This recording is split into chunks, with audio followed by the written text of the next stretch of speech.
All right, good evening, class. My name is Diaria Mosher, and this is my signature assessment management plan video explaining all of the components. All right, so starting off strong, we have our classroom environment, right? And so our classroom environment is the sustainable learning environment, and major factors go into your classroom design. Your classroom design is extremely important. The components in which you have in your classroom are extremely important. I don't ever intend to go outside of pre-K teaching ever, and so I don't. I When I think of how I want my class designed, I go with that in mind. So a loud center will never be by a quiet center. Library and blocks will never be adjacent to one another because that's not conducive to a learning environment. Sight lines are also extremely important. I remember specifically for this assignment, we were allowed to use AI. And so those lines there give you the sight lines. It's clear access all throughout the classroom. We had to have 9 desks. And so you see 3, 6, 9 groups A, B, and C. There's a teacher desk, a teacher storage closet, the student cubbies. In real life and in this diagram, I made it extremely important for there to be a door and the student cubbies on that same wall. So as soon as you come in, you come straight to your personal space. That's your personal space for your personal things, right? There's a restroom, a quiet reading corner here. That'll probably serve as a quiet place, a place where they may need to calm down. There's a bookshelf, sink, and trash adjacent to one another. That just makes sense in my opinion. You done cleaning your hands or your face or whatever, and you throw your trash away right there. That's an art and learning table. Additional for my small group, a circle time rug, and then there's a portable smart board in an age of technology that just makes sense. And next we have classroom rules. This one was extreme. This lesson in particular was extremely, like, I probably gained the most knowledge from this lesson because I had no idea that I was only supposed to have 3 to 5 classroom rules. I did know that the students were supposed to help me create those rules on the first day of school. However, I did not know that there were supposed to be only 3 to 5 of them. And so your classroom rules are your basic parameters that we set for student behavior, right? Our book, Teaching Behavior, teaches us that.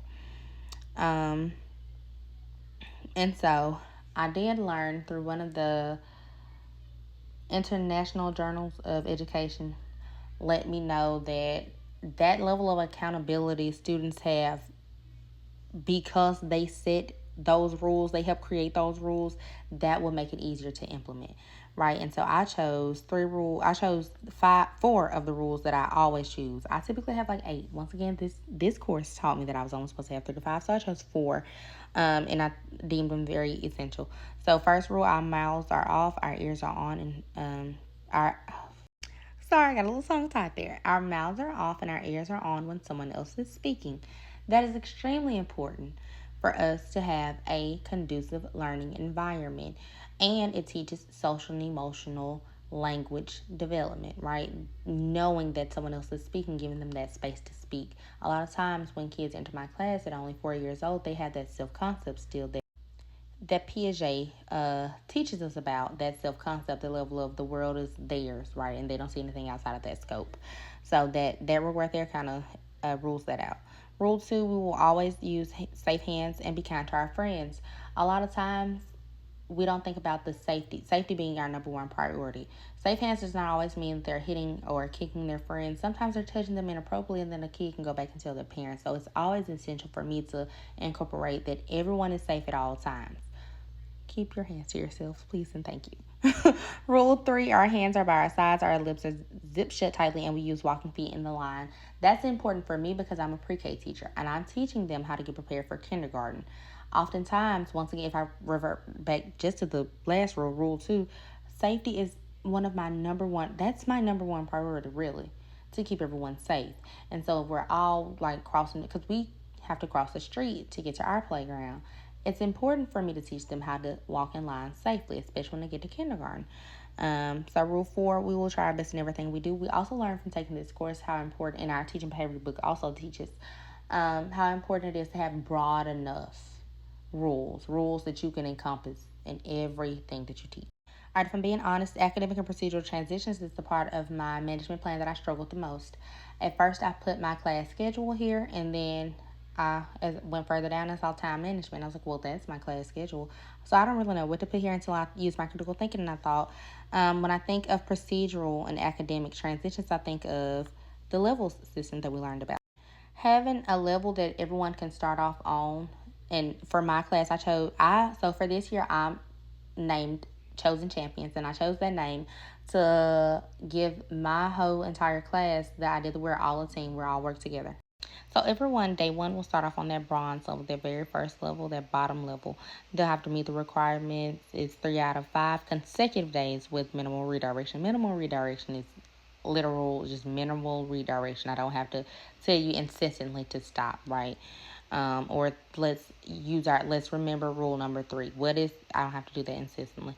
And then I'll move on to silver level 2, and you meet the requirements there. You move on to gold level 3, and if you do that, you move on to the platinum level 4, and you get those extra incentives, that extra free choice time. You get MVP of the month. I told you everything is related to sports, team winning, champs, that kind of thing. Next we have lesson structure. I didn't really struggle with this one, only because my effective teaching and learning course that I took last term, I had to create a lesson plan from scratch. And so I'd use that. I thought it was a very good one. It is a large group lesson plan, but I did include in my management plan that if I were to create this into a small group lesson plan, I would simply reduce the number of materials and spread it out over the course of several days, and it wouldn't just be a one-day activity. And it's the typical 10-frame edition with counting bears lesson plan. And I do have state standards at the top. I do have state standards and Common Core standards as well. Okay, next we have student contributions. Sorry.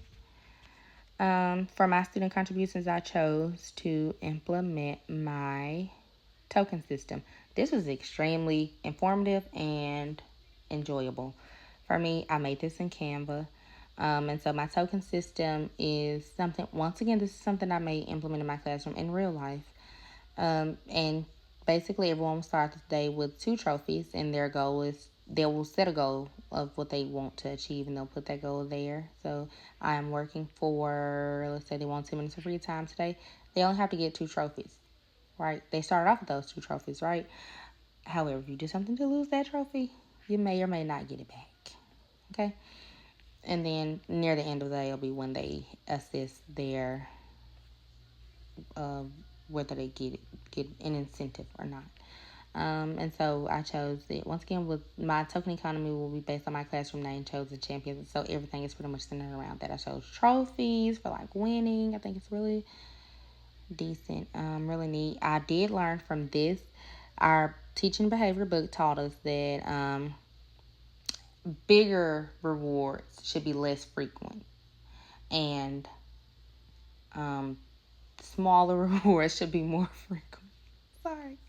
All right, and here is where I put my time management. So I did a little bit more research than what I did the first time, and I learned that normative transitions between educational settings can be important life events for children, and even have the potential to influence their mental health trajectories. I learned that from an article by Donaldson, right? Those transitions are essential. I did know that they're essential to their cognitive development, because they get that level of self-concept, meeting self goals, right? So the goals they set for themselves, and being able to handle their own responsibilities. Using the restroom, right after that, I need to wash my hands, right? Soap and water for 20 seconds. Throw the trash in the trash can, that kind of stuff. Like a routine that they create for themselves, right? That's set. That's precedent on the schedule that I set, the routine that I set. And so that's what I implement here with the times on the left and then the activities on the right. And I actually went into details. It's actually a super small font. Went into details on what those activities pertain to. And then wrapping up, I have verbal and nonverbal cues.